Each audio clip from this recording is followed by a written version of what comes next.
And welcome on into Damn. another NHL season preview video. Today we will be talking all about the Detroit Red Wings. On my left is Nick from Earl Sports Bets. You can find him on Picks and Parlays. The link to his Twitter will be in the description below. Detroit Lenny, a host of most of the videos done on Picks and Parlays. You can find his Twitter link also in the description below. When you're talking about the Detroit Red Wings, of course, Detroit Lenny was first on my list to get an invitation to come and talk about the Red Wings. I With that, never ever we'll pass jump, up an opportunity to do that, by the way. of course.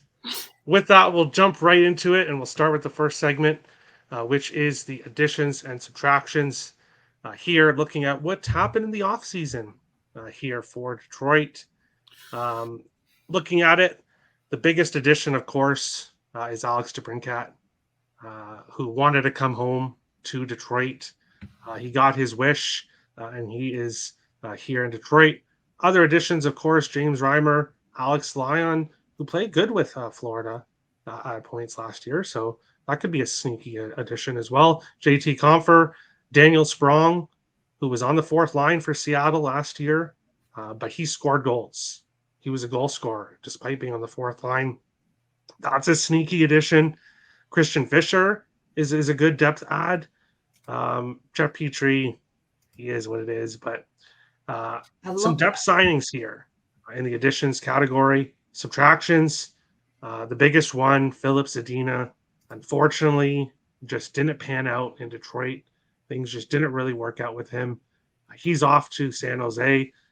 P.S. Suter, Robert Haig, third pairing defenseman, but a physical one, gone. Nedeljkovic has struggled. Kubalik out in a trade. Um, Basically, when I look at it the offseason, I think there is some potential here with some of these additions to turn out to be sneaky additions. I really like Daniel Sprong. Obviously, Alex Brinkat, you have to love. Alex Lyon, if he gets starts, he's shown he can play well. And other depth adds. So, uh, looking at it, I think it was actually a pretty good offseason for the Red Wings here. Nick, we'll go to you second this time. Addition subtractions. What do you think about the Red Wings offseason? Yeah, they definitely added some depth there. Then they added two goaltenders. They got rid of Nedeljkovic, which I don't know how he was still in the NHL the way he's been playing. And they no longer have Lenny's favorite goaltender, Thomas Greiss, anymore. I think he left the year before, though. But yeah, I had to throw that in there. But yeah, they signed a lot of depth guys. Daniel Sprong was like a kind of that one of those scrappy guys on the fourth line for Seattle. I really liked. Obviously, they got the superstar DeBrincat in there. He's probably Bertuzzi's replacement. Like they traded Bertuzzi at the deadline last year. He's kind of the replacement for him. This is still they're going to be an okay team. Last year we saw decent flashes with them. I like the pickup of Shane Gostisbehere. He only signed a 1-year deal at 4.12. Kind of a prove it contract type of thing. Only a 1-year deal there, so I could see him potentially having a decent year. They signed Justin Hull. He got 3 years for around $10 million, $3.4 million a year. He's another decent defenseman that'll probably be on your second pairing. He'll probably potentially be on a line with either Gostisbehere or Wallman. Overall, they got some decent depth, and I feel like this is a team that's going to be better than last year. I don't know how much better than last year, but I think they will improve compared to last year. All right, we'll get to those predictions a little bit later. Detroit Lenny, what do you think about the offseason here for your Wings? Do you like the additions? Do you like any of the subtractions? What do you think here? I really wish Philip Zadina would have worked out for us, but for whatever reason, it did not. And it is what it is. Like you said, love the additions here. I think you do get a lot of depth pieces to, I think, a team that is one step away, maybe, and they're pretty good contracts here. It doesn't put them in a bad spot financially. I think they're still in good spots here. Alex DeBrincat, you want him to come back. He's a Farmington Hills native from Michigan. Jeff Petrie as well. Don't hate that trade. Only I know it is kind of is what it is. He's a veteran guy and everything, but he's born and raised a Red Wing guy, and he's just that seasoned vet defensive guy you want on the line. So I mean, I kind of last year when we did this show and we talked about the Red Wings, I think they made a step forward. This year, I think they make the next step. I think they're moving in the right direction. So no, I don't. Alex Nedeljkovic, he couldn't have left sooner. We were not mad about that leaving there, but I didn't like Gustav Lidstrom trade. I know he was part of that trade. I liked him, but I understood the trade. It was one of those trades where it worked out, I think, for everybody involved. All right. Perfect. Going on here to the next segment, we're going to look at upcoming free agents here for the Red Wings. And we will start with Nick first in this one. What do you think about the upcoming free agents? Who do you think Detroit should focus mostly on signing? Who would be their biggest focuses here? Yeah, there's three names I have circled here that I feel like if they want to build for the future, you keep them around. I like David Perron, I like Lucas Raymond, and then Maurice Seider. Depending on how Shane Gostisbehere does this year, he could be a piece you potentially bring back.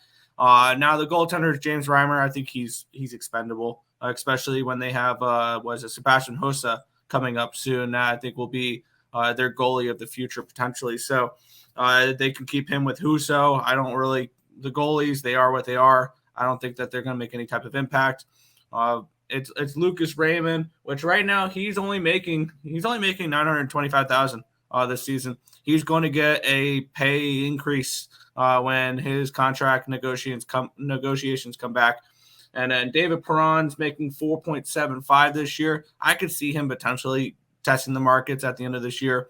Depending on how he does this year, they probably should look to extend him as well. And then if they can get him cheap, I don't mind Daniel Sprong being brought back as well.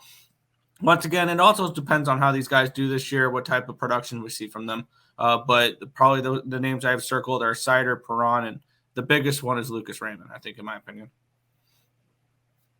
All right. Lenny, who do you want the Wings to re-sign most here? Nothing else matters besides Lucas Raymond and Maurice Seider. That nothing else really matters as much in comparison to those two players. Nick mentioned David Perron. I'd love to see him come back. I worry that somebody's going to overpay for him. So if we get him at a good price, I would love for him to come back. But I think he's going to get overpaid and probably won't make a run here. Now, all that maybe, if God's, wish that they get further in the playoffs or something, maybe that is a factor to him coming back. But to be honest with you, I think somebody overprays for David Perron. I would like Michael Rasmussen back. If I got to pick a guy also, I would like him back. But if I have like three options out of that, I definitely go Lucas Raymond, Seider, Lucas Raymond, and Mike Moses. I'm doing just those two over and over again. That's all that matters. And the two goalies, whatever. Just bring up Sebastian Costa sooner than later behind Ville Husso. And Husso's not going to be bad. He's going to be okay. He's not going to win you a cup, but he's going to be okay. Yeah, for sure. Yeah, you don't just have to pick three. Like McIsaac, he's an RFA. He's going to be cheap. Jonathan Berggren, he's an RFA. He's going to be cheap. Velino, Rasmussen, like you said, won't break the bank. But Raymond will. Raymond is going to get a big contract. He did more Seider. He's probably. I'm not sure. I don't think he's going to get the big contract. Like he's not like Dahlin, who's going to get like a big contract coming up. Seider, I think, will kind of be in the middle, and then probably get a bigger deal the next time. And then John Lethamon, I don't even know who that is, but he's in the AHL, and he's another name to add there, so I added him there. That's fair. Also, Jonathan Bergeron, I think, is an underrated. Like, you want to give him his money, but I want to get him for the right price. I hope nobody overpays for him. He kind of falls in that David Perron category for me. I want him at the right price. I don't want to overpay. But Well, as an RFA, he's probably not going to get scooped up by anybody. Detroit would just no, match whatever. I don't think he'll get offer sheeted. But David Perron getting overpaid is a very good point because the NHL cap is supposed to go up next year, 5 to 6 million projected currently. So teams are going to have extra money, and yeah, someone's going to offer Perron a bit too but the much. Red Wings are in good caps position to if they want to be the team that They have overpays about for him. 5 million in cap. Yeah, if they want to be the team that overpays for him, they can. But I don't know if that's necessarily the right play. Yeah, I don't want to overpay for him. But no, with a young team with prospects, you don't have to. right. Taking a look at the possible lineup for the Red Wings here, that top line: Raymond, Larkin, and now DeBrincat. DeBrincat fits perfectly there. He's that missing piece, I think. That's just gonna make this an offense. Bertuzzi, a great offensive player, a little bit more of a physical aspect to him. DeBrincat's got that sniper. Larkin's points are going to go up. I think Raymond will have a better season. DeBrincat, I really like that top line. The second line there, Berggren, Compher, and Perron, I think is going to be a good second line as well.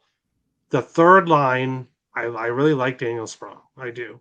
I think with Fabry and Kopp on the third line, that's going to be a sneaky player prop bets for me in the season. Of course, if they're available, will be guys on that line because I think you'll get nice plus prices with the players on that line. The fourth line, Rasmussen and Fisher. I don't know a whole lot about Costin, but Valino's there as well. The defensemen looking better. Sherratt, Seider, Ballman, Petrie, Gostisbehere, Hall. Mata, I think, should be scratched. Don't really understand that signing too much. I feel like he's kind of past his prime, but McIsaac is there as well. And then goaltenders, adding Reimer and Lyon here gives Detroit 3 goaltenders that I think you could put out there on any given night. Obviously, Husso is the starter. Reimer and Lyon will be fighting for the backup position. Reimer probably gets it because of his resume. But hey, if Lyon has a really good spring training, has a good good preseason, then he could get the second position. Yeah. Lenny, we'll go to you second this time. What do you think about this lineup for the Red Wings? Who should we keep our eye on? That third line, I think, could be a little dangerous in some games with Kopp there. But that first line, I would put that up against anybody in hockey. I'll be honest with you. But we know how that goes with playoffs. I think, you waive the first line, the second line. Cups are won by the third, fourth lines as they go deeper. This team's very good on, I think, defensively. I think this is going to be a good little matchups here. I think the Red Wings, you guys hit the nail on the head with the DeBrincat replacing Bertuzzi. He's more of a goal scorer than a physical presence as opposed to Bertuzzi. Bertuzzi was more of a physical presence and less of a scorer. So that's gonna change the whole dynamic of how they play. And what's the little ball guy? Call him the guy for the head coach for the Red Wings, Lalonde. He's I can never remember his last name, but he's very defensive minded. And I think these guys that he's got young guy, seasoned guy kind of picked back and forth on lines. And I think that's going to help a lot just in the gelling of how they gel. Yeah, Derek Lalonde. Derek. I can never remember Lalonde. He's the old. Remember the guy, the cartoon, the bald guy with the big nose. He's like evil.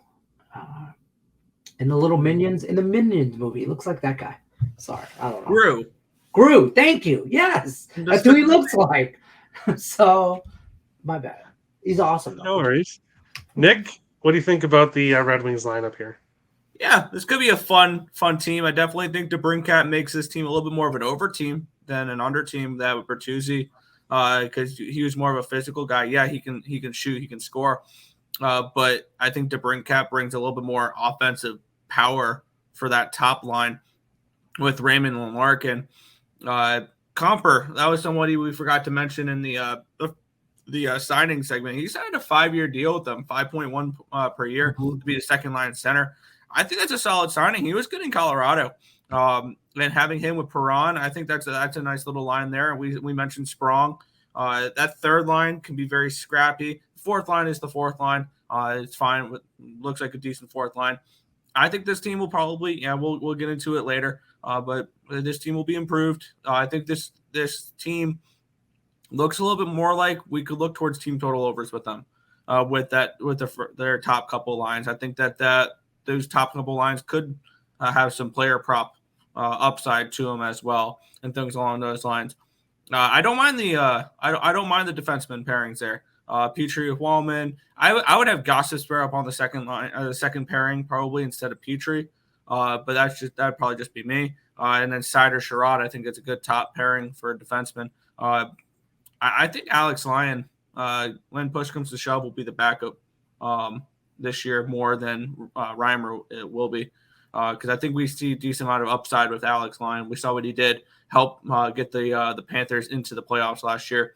And then Bobrovsky took over after that. But Husso definitely is an about above average goaltender. He's not a Vasilevsky, he's not a Sorokin, he's not a Shesterkin, he's not anything like that.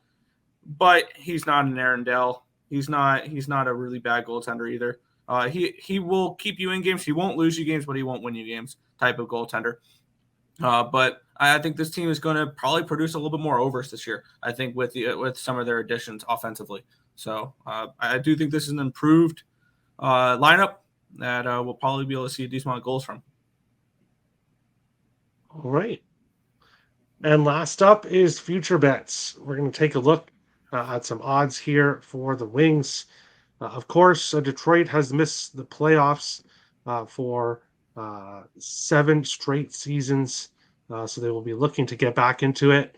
After making the playoffs 25 years in a row, eventually you're going to need time to rebuild. It's going to happen. Detroit was lucky for quite a few years to get those diamonds in the rough in the bottom rounds to keep them competitive, but they've been out of the playoffs for a while. If you think they'll make the playoffs this year, plus 230 to make the playoffs. Their point total is 85.5.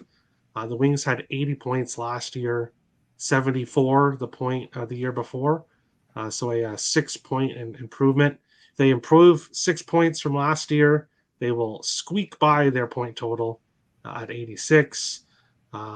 President's Trophy, win division, win conference, win Stanley Cup. Those are there, but they're there for all the teams. I wouldn't be placing any bets on any of those, but that's just me. DeBrincat goals at 35.5. I'm very interested to see what he does this year on that top line. I just want to get it up here. We're going to take a look at Dylan Larkin, who had 79 points last year. His total is 76.5 this year. I would be taking that over. I think that total's too low. I might look for an adjusted point total where I can get some nice plus money for Larkin, but at 76.5, he got 79 last year. He's going to have a better line mate now, so I like that. Edvinsson to win the Calder. I don't have him here. I didn't have him in the lineup. Not sure if he is going to be making the lineup this year or not. But he's on the Calder list for plus 3,500. And then who will have more points? Each team gets an opponent, and these bets are obviously at DraftKings, so they have that there. Who will have more points? Detroit minus 115 or Washington minus 115? And I think that's a really interesting bet. No official bets for me here, but if I'm looking at something, I want Larkin points, and I want it over. I think he can be a point per game player and hit 82 at least this year. I think we see an increasement with him. And DeBrincat goals, I don't have listed up here what he had last year. I will look at that while Lenny talks. We'll go to you next, Lenny. What do you think here about some of these odds for the Red Wings for this year? So I personally want them. I'm looking for them to get to like the 90-point mark. Okay. But I don't think they get there. I'm just saying I think they flirt with that. So I like the over 85.5, but to be honest with you, not enough value there. Me from minus 125 to make the playoffs is what I really like at plus 230. I'm not going to go any further than that, but just to make the playoffs. I actually am a little iffy on the Larkin points. He had 79 last year. I think he had a really good year. And I think with the addition of DeBrincat, kind of takes some of them scoring chances from Larkin to him. So I love more the DeBrincat goals over 35.5 than I do the Larkin points. Might even look at him as far as a point total too, DeBrincat, for points. And then the Washington minus 115 in Detroit. For me, that's easy. I'm taking Detroit. But just to run down that kind of list there, I won't go under 85.5. It's too close for me. You know what I mean? For as far as that goes. But to make the playoffs, I'm already on that. Like that is actual money bet. All right. Detroit had that's been bet. There we go. But DeBrincat had 27 goals last year, but it was a bit of a down year in Ottawa for him. He had 41 with Chicago the year before, and then 32 in only 52 games the year before with Chicago. And I think the way the style that the Wings play, it's a perfect fit for him offensively in a perfect line, in a perfect situation. I think that all comes together, and we got to I think he has a really good year. Last year the Red Wings, Larkin led them in goals, points, assists, everything. I don't think that's the case this year. Yeah. I think Larkin points will be okay. That's why I'm not taking goals, is because I do think DeBrincat will get a lot of goals, but I think Larkin can get assists off those goals as well. Husso wins is at 26.5. He had 26 last year. That's a really tough number. Looking at goalie wins in a season, you don't know if they're going to get injured or how long they're going to get injured. Injuries happen all the time. So looking at it with the wins, that's a really tough one. He hit 26 last year. Do we see more backup games or the backup in more games if Lyon plays well? So it's tough for that one for me. Nick, what do you think here? Future bets for the Red Wings? Yeah, I think this point total is about right. Not anything that I'm looking to go ahead and bet in. If you think this 85.5 number is about right, they're not going to make the playoffs. And that's just the plain and simple truth, because last year, 92 points made the playoffs, and that was kind of felt like a low end, because I remember the year before that, you needed 100 points in the Eastern Conference to make the playoffs. And so I'm not going to take any shots here at Detroit to make the playoffs or anything like that, because when you look at it, you got to think, who would Detroit replace? Now, who do we think are teams that could fall out? I have two teams circled that I think could fall out of the playoffs this year that weren't last year, especially in the Atlantic Division. I think Boston and Florida are going to take a step down this year. The question is, who fills those spots? Detroit could be that last wild card team. I would pick Buffalo over them, though. That's the thing, is if I think only one team falls out of the Eastern Conference, it's probably Florida, and Buffalo replaces them. So that's kind of where I'm thinking. I'm kind of projecting the Red Wings where the Penguins ended up last year, right outside around that 9 seed. Is kind of where I'm looking at for them. I can understand why they put Washington and Detroit as the matchup here on DraftKings. If I had an account on DraftKings, I would put a bet on Detroit there. I think Washington's going to compete for the bottom of the Metro Division. So that'd probably be one of the easier plays on this page, is minus 115 with Detroit. When it comes to player props or anything like that, I would advocate for, if your book's offering them and if you want to test a little thing here, blindly bet every single one under. This is like football. Injuries happen, and these numbers are projecting they play a full season, and most of the time they don't. So I would advocate for unders on all these, because we don't know whether or not they're going to get hurt or not. Now, obviously, players are going to go over their numbers. That's the way it's going to be. But I think if you bet every available unders when it comes to goals, points, assists, anything like that, with any available prop, I think you'll end up profitable if you take every under. Because if you look at it, everybody wants to take the overs. Everybody. I mean, nobody wants to root for DeBrincat not to score a goal. That's kind of lame. So I would advocate that these numbers are probably inflated. And if you bet every single under when it comes to player props, you'd be profitable. So I don't know if I would get to anything with Detroit here. I think the best bet on this page is them to have more points than the Capitals at -115. And that's about it. I think 85.5 is probably a perfect number. I see them finishing anywhere between 84 and 86 points. And I see them finishing anywhere between 9th and 11th in the Eastern Conference. If they get ceiling performances from everybody, they may get the 8th seed.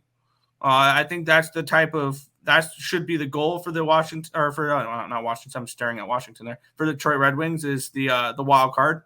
But for me, I really don't have any interest in this team for futures.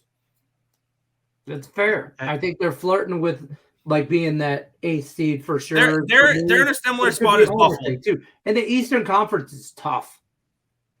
And that's the Detroit Red Wings show. Thank you, Nick and Lenny, for coming. If you like what you heard from either of us, all of our links to our Twitters will be in the description below. So make sure to give everybody a follow.